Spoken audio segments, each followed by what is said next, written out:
This is Nick. This is Jack. It's Tuesday, TBOY, Tuesday, June 11th, and today's pod, this is the best one yet. This is a TBOY. The top 3 pop business news stories you need to know today. Jack, how you looking? How you feeling? You're back from the red eye. How'd you recover, man? Well, I forgot to ask you, how was Max's first birthday party? Oh, it was great. We had a really great time. Didn't you hire a music teacher or something? We did, and he kind of looked like me, which kind of threw everyone off. But what were the kids doing? Like, how do 1-year-olds play music? Well, they seem to throw things, they spit on things, and someone pooped on a thing.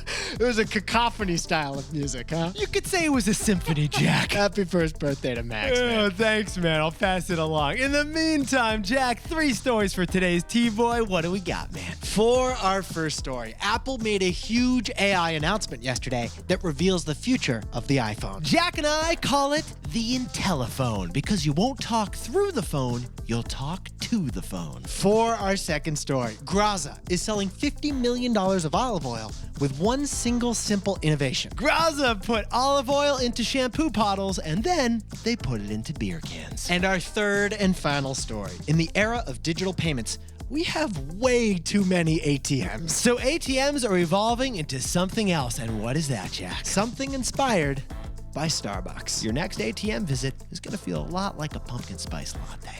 But Yetis, before we hit that wonderful mix of stories. Fantastic mix of stories. Love this mix for a T-Boy Tuesday, man. There's an awkward question in America right now everyone's asking. Phone call etiquette. Most controversial question in America right now. Specifically, people are talking about the spontaneous phone call. Yeah, the unannounced phone call. The, hey, my phone is ringing, but they didn't text me first kind of phone call. Jack, can you make a phone call to someone without a warning text these days? That is the real question here. Now, I personally love the heads-up text message because then I can get myself ready for a phone call. Yeah, phone call. It's a real estate question. You got to take a walk. You got to grab your AirPods. You need a 15-minute break from your workstation. Yeah, but other people, they like the spontaneity of a surprise phone call. Nothing like the exciting break from a routine. 1 second, I'm just getting a ring. But again, it's controversial. Even etiquette experts are divided on this subject. Yeah, does the phone call require a warning text like Shakespeare said? 1 second, Jack. 1 second, 1 second. Yeah, Shakespeare?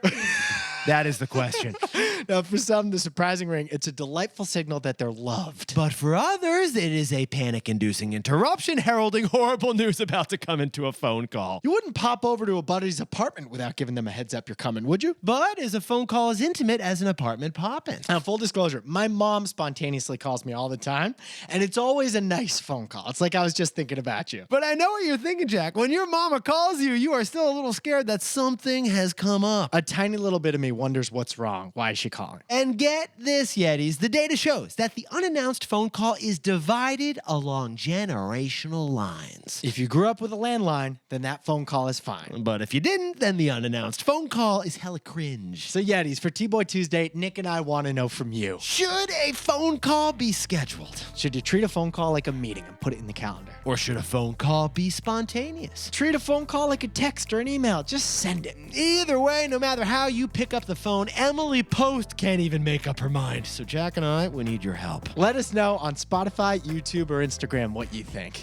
Just don't give us a call on the phone. Well, you can call us. Just give us a quick text heads up if you're going to call us. Oh, 1 sec, Jack. Yeah, what is it? Oh my God, Jack, we gotta go. We gotta hit our 3 stories. 15 years before this song, 2 boys from the Northeast met in the dorm. They had an idea that caused a cultural storm. It's the best one yet, but the best is the norm. Jack, Nick, that's it.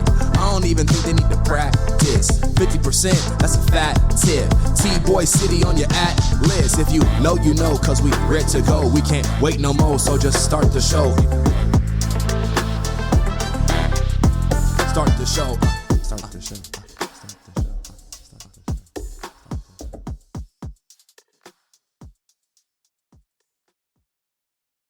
For our first story, Apple just announced Apple Intelligence, Apple's first AI features for iPhones and MacBooks. It's time to retire the smartphone. Yes, it is. Because the Intelli-phone is coming. Now, Yetis, there's a takeaway that Jack and I have done before that we love. And Jack, what is that takeaway? It's not just about being the first mover. You can also be the second shaker. Ah, the second shaker. Because Apple is usually not the first one into an industry. They're usually second, but then they dominate that industry. Yeah, because before the iPhone came the BlackBerry, and before the iPod came the MP3 player.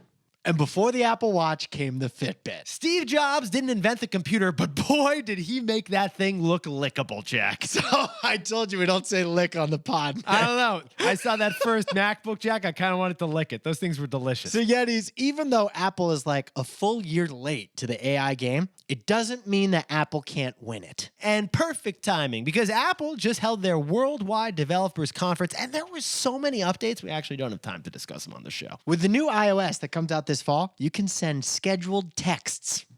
Yeah, not freak people out that you were up at 4 a.m. And Apple's got a new password manager, so you don't have to remember 1, 2, 3, 4, 5, 6 anymore. But the big news from yesterday's Worldwide Developer Conference was their new partnership with OpenAI. We repeat, Apple just partnered up with OpenAI in the biggest deal, arguably, of the year. Starting this fall, you can download the new operating system for your Apple products and take access of Apple Intelligence. Apple, they're finally putting the AI into Apple. But they're calling it Apple Intelligence awkwardly. Oh, and by the way, since Apple wants you to buy a new iPhone, they're only making this possible if you have an iPhone 15 or greater. I'm not sure if I have a 14 or 15, but if I have a 14, I'm going to be really annoyed. I think you're going to be getting a new phone, Jack. But Yetis, here's what Jack and I found fascinating about this story. The biggest AI move from Apple specifically, what was it, Jack? Apple just made Siri fluent in ChatGPT. We repeat, Apple just sent Siri over to hang out in ChatGPT land, studying abroad, and now she is fluent. Starting this fall, Siri will be able to read for the first time. Yeah, so if you're at work, your whole office doesn't have to hear you yell verbal commands to Siri to download some chicken recipe. You can type to Siri on your MacBook or your iPhone, and she'll understand that too. Also, Siri is now smarter than she was before. She's going to be way more human-like and way fewer I don't understand responses that we get today. Plus, Siri can now manage multiple apps at the same time, kind of like a DJ. So you can make a request that requires 2 apps to get the information for. Hey, Siri, play the best one yet. Wow, Siri actually played the best one yet podcast, Jack. Or no, she can play the best one yet that your buddy texted you and go to messages and then go to the podcast player. And finally, Siri can now autofill. If you need your driver's license number to complete an online application, Siri can find that number because you took a picture of your driver's license once. Yetis, add it all up, and Apple is basically trying to rebrand artificial intelligence as Apple Intelligence. They are. They're really we see trying what you're to. doing, Timmy. We see what you're doing. But they also announced regular AI. Like they announced a ChatGPT angle here. Yeah, they did. They said Siri will now use ChatGPT when you ask her a question, so she doesn't Google stuff, she ChatGPTs it. So if you need to know a chicken recipe, she made ChatGPT that for you. Or if you need her to write a resume, she'll ask ChatGPT to do it for you. But since Apple prioritizes privacy, and since Sam Altman's been a little sneaky recently, Sneaky. Siri will ask for your permission to use ChatGPT. Now, Jack, I gotta ask, and maybe I should just ask Siri, but I'll ask you. This sounds pretty fancy. How much is this AI-enhanced Siri gonna cost? It's free.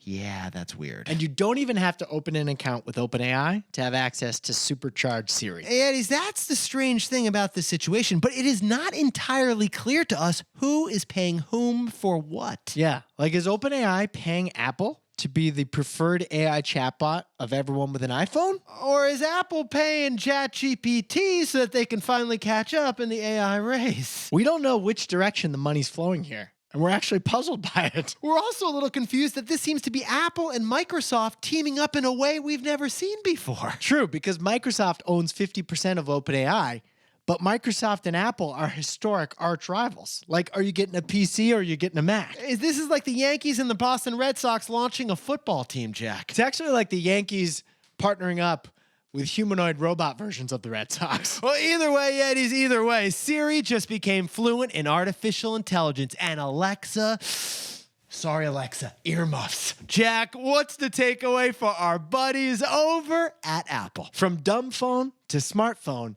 to Intelli-phone. Yetis, Jack and I said earlier that Apple's goal with these AI features is to sell more devices. That's why when the iPhone 16 comes out this fall, it's probably going to be branded as an Intelli-phone. Yeah, Apple is going to create the first AI phone, and Jack and I call that phone the Intelli-phone. Because with the Intelli-phone, you won't talk through the phone.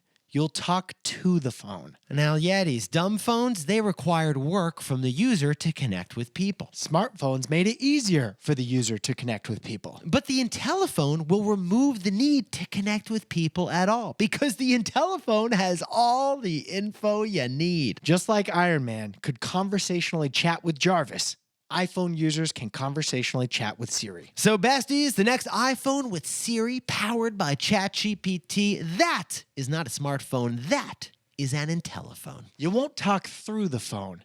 You'll talk to the phone. For our second story, the fastest growing brand in olive oil is Graza because Graza reinvented the bottle. Graza changed the bottle, not the oil. And that is first principles thinking. Now, Yetis, full disclosure, Jack used to work at the Olive Garden, but I used to work on an olive farm. Just outside Florence. Just outside Florence. Yeah. Hey, Jack, we were a small family olive farm taking on big oil. Big olive oil. Is the Olive Garden big oil in this scenario? There's a lot of gabagool in this situation. Your family. You don't ask too many questions. You know, they never taught me at the Olive Garden how olive oil is actually made, but you did that, right? I'd say it's a story for another pod, but it feels like it's a story for this pod. How do they make olive oil? Do they just squeeze them? Actually, we would put down nets under all the trees. Then we'd put on gloves, pull from the branches. Olives would come down. Then we'd wrap up the blankets, throw them on the truck, bring them all to the factory. And then what? So you got olives in the factory. And then you grind everything together, the pits and the olives, and basically you get this mush that then gets pressed once for extra virgin, 3 times for regular olive oil. Wow. Yeah. That's how they do it? The first how you press do it. is the virgin oil? That's how you do it. Actually, ever since then, Jack, I've been putting olive oil on everything. I put olive oil on the chocolate, on my yogurt, on my dates, on my ice cream, on my strawberries. I take it straight.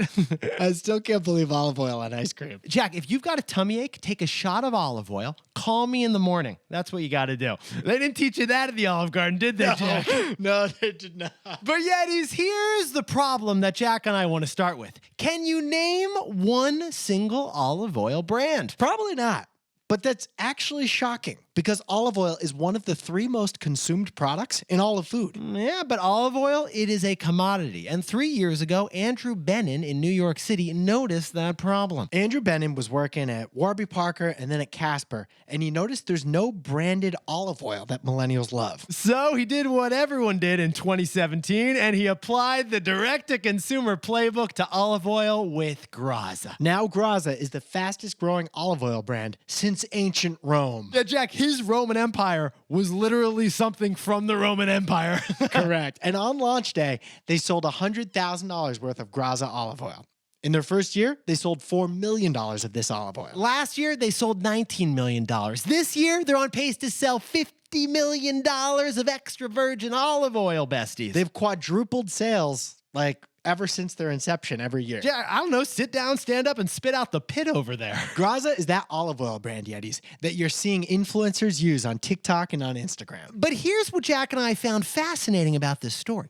Graza didn't actually change the oil. What Graza changed was the vessel. Yeah, the key identifier of Graza is their squeezable plastic bottle, which is super unique when it comes to olive oil. So this is wild, but Jack and I jumped in TBOY style, and apparently the Graza bottle was inspired by a shampoo bottle in the founder's shower. He asked himself, why can't we sell olive oil in a squeezable plastic bottle? It's so much fun to squirt this stuff out. Yeah, he was using like Dr. Bronner's shampoo, and he said, hey, I could reach a wider market because everyone uses bottles. Why don't I do a plastic bottle of olive oil? Think about it, Yetis. Every olive oil you've ever used, it's sold in a thick glass bottle. Yeah, it's clear, it's serious, it's heavy glass. You don't want to drop that stuff. Graza's was the first olive oil sold in a plastic bottle. It signaled affordability, usability, and it simply stood out on the shelf. And we all know the wars are in the stores. I guess when it comes to olive oil, it's what's on the inside that counts, but what's on the outside that sells. Like we've said before, the packaging can be the product. Because Graza buyers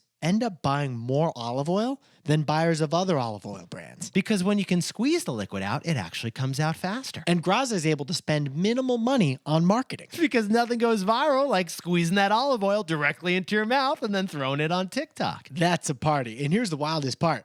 They didn't just sell olive oil in a shampoo bottle. They're also selling olive oil in aluminum beer cans. Apparently, the Graza bottle is not just a single-use plastic bottle, it's a refillable plastic bottle. Here's the kicker. You can subscribe to get refills of Graza olive oil, which are delivered like every quarter in an aluminum can, which you crack open and pour into the original squeezable plastic bottle. So it's not a six-pack of Bud Light, it's a six-pack of olive oil, baby. You crack it open like a Bud Heavy, but it's actually an oil heavy. So besties, the whole brand, it is a head fake. It's like the Addison Rae of extra virgin olive oil, and they turned a commodity into a brand. By making the package the product. Although we should point out the main risk to this business model, shouldn't we, Jack? Plastic bottle olive oil dupes are already popping up at lower prices. Jack, could you sizzle on a little more context for us, please? On Reddit, there's a whole channel about saving money by refilling the Graza olive oil bottle with cheaper olive oil that you can buy at Costco. That's a threat. It's like a restaurant filling up the Heinz ketchup bottles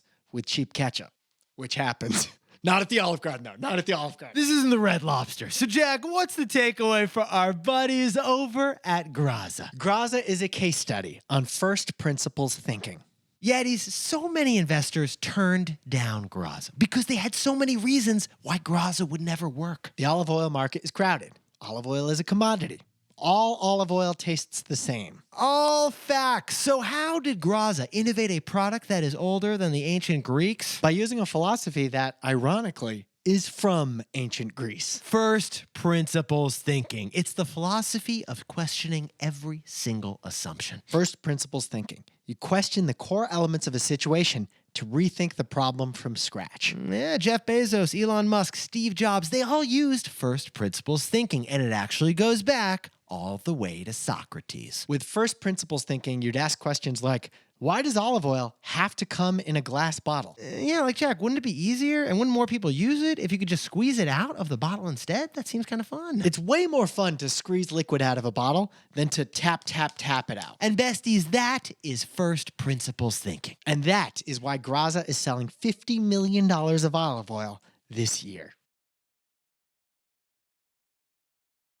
For our third and final story, the finance industry has been inspired by Starbucks. Because the newest thing getting launched by the big banks, What is it, Jack? bougie bank lounges. Oh, Jamie, what are you up to over there? Speaking of Jamie, if you're on the Upper East Side, go to the corner of 64th Street and 3rd Avenue right now. And Jack, what are you going to notice on the corner of 64th Street and 3rd Avenue? Trendy new cafe. I think it's got Edison light bulbs, subway tile. Yeah, I like where you're going with this. It kind of looks like a hotel lobby designed by Soho House. There's a concierge desk in this place. There's Scandinavian pine decor. There is a plant-based wall filled with Amazonian succulents you can't even buy. But this isn't the newest trendy hotel.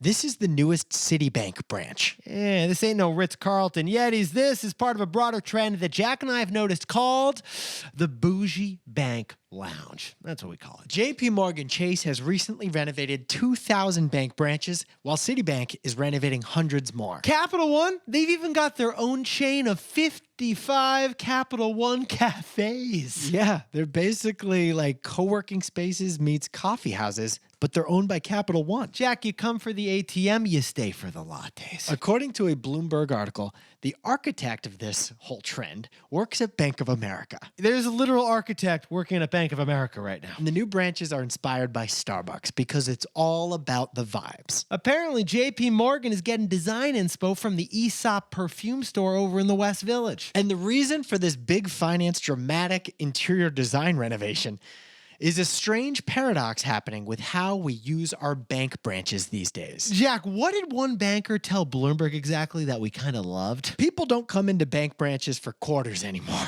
No, but here's the fascinating thing. That doesn't mean you're not going to bank branches anymore, and we'll explain. It's true that you're not using the ATM or teller as much as before.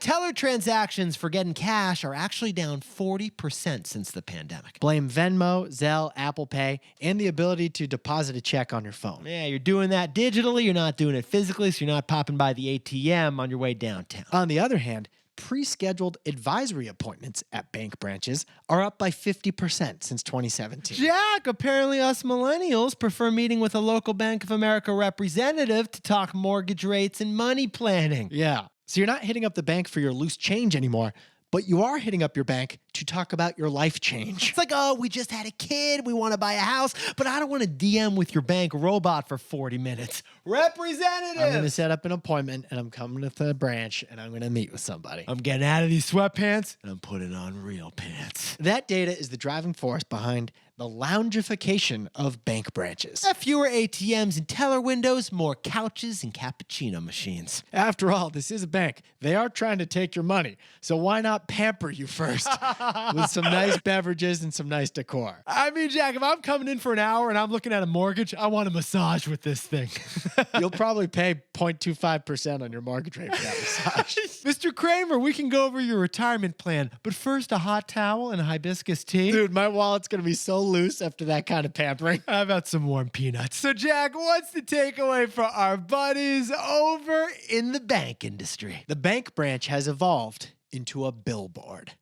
Yetis, 100 years ago, the first bank retail branches opened up, and they were large, huge limestone buildings. Inspired by government buildings, they were strong structures to signal strength and trust. But after World War II, bank branches evolved. They pivoted the building design to convenience. Inspired by fast food, drive-through teller windows became key for bank branches. And now bank branch architecture is pivoting again, this time to hospitality inspired by Starbucks. But at the end of the day, the reason we still have so many bank branches across the country, why is it, Jack? because the banks know that their branches are billboards. They're billboards. Besties, the main reason for a bank branch today isn't transacting, it's about reminding. It's a reminder to people who drive by that there's a Chase branch here, just in case you need it. Besties, although you probably won't use your local branch much, we often pick the bank that has the local branch. We like to know it's there just in case. And that is the real purpose of bank branches today. They're billboards. Yeah, the bank branch is really a billboard. That's why there's 17 of them that I see on the way to work. Jack, can you whip up the takeaways for us for TBOY Tuesday? iPhones are getting ChatGPT starting this fall. Siri is getting her IQ upped big time. Jack, we've gone from dumb phones to smartphones, but this will be the first ever Intelli-phone. For our second story, it's Graza, the plastic squeezable olive oil bottle that's going viral on TikTok right now. By using first principles thinking, Graza reinvented an ancient product and is selling $50 million of it. And our third and final story, to reflect our changing use of bank branches, they're getting renovated into bougie lounges. Yeah, but the real reason we still have so many bank branches, it's a marketing strategy. The bank branch is a billboard. But Yetis, this pod's not over yet. Here's what else you need to know today. First, we got a We update for you. The former Manhattan headquarters of WeWork has been taken over by their co-working competitor, Industrious. Industrious basically did the same thing as WeWork, but without the outrageous mission statement. Yeah, they did the same thing as WeWork, but without the massa money. Jack, how would you describe this exactly? This is the turtle beating the hare in a race. Yeah. And then the turtle throwing a party in the hare's hole.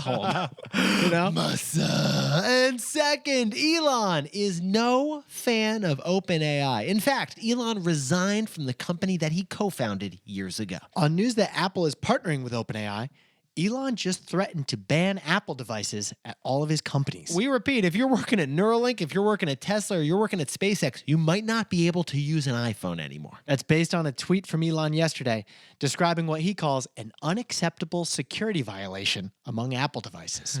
Tesla workers, enjoy the androids. And finally, Oklahoma just approved the construction of the biggest building in America, and it's going to be in Oklahoma City. The Oklahoma City Council voted yes to clear the way for a skyscraper that is almost 2,000 feet tall. 1,990 feet of apartments and hotels, 0 offices. If it gets built, this Oklahoma City tower would be taller than the Empire State Building, the Willis Tower in Chicago, or any other building in the United States. Combined. No, not combined. Not combined, not combined, not combined. Not at all combined. Separately.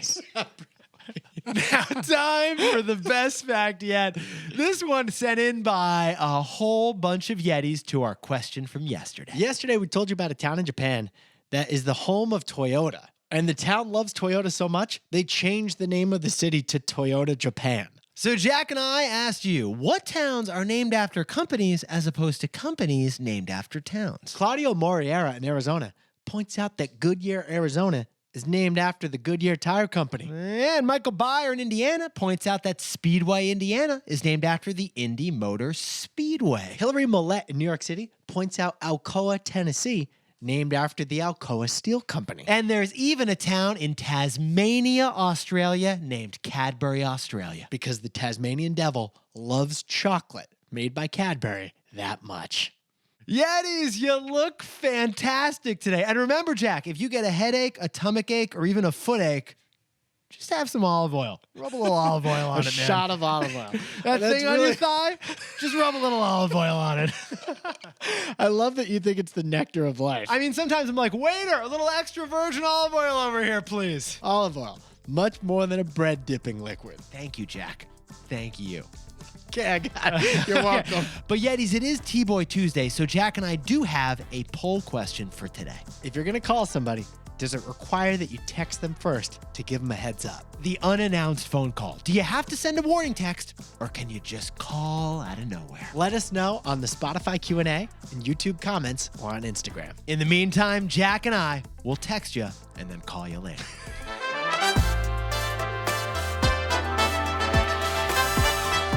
And before we go, a congratulations to our buddy Ben and Sarah Zorek, who just had a baby girl named Larea. Larea was born on Sunday, and the very next day, Ben and Sarah celebrated their first anniversary of their wedding. Not too shabby. And Isaac is enjoying a third birthday hanging out on the beaches of Miami, Florida. Happy birthday to Paula Oloa in Orlando, Florida, who loves that Abercrombie & Fitch. And Adriana Brea is turning 50 years old in the Woodlands, Texas, and she is just looking fantastic. Huge congratulations next to Hadley and Nathan in Los Angeles, who are celebrating their last day of school. Yeah, moving on up to the first grade, round it up, and Kyle Radzik and Jeremy Heaton in Greer, South Kakalaki are enjoying their first anniversary. Celebrate that win. They've been dating for a year, and it's looking good so far. Yeah, we got money on these guys. Very bullish. And to anyone else celebrating something today, make it a T-Boy. Celebrate the wins.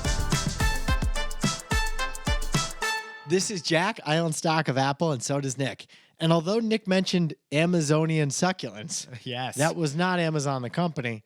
Although now I've just said Amazon the company, so this is Jack. I own stock of Amazon. I thought you were about to sneeze. It never You're just came. like, it was like, Jack?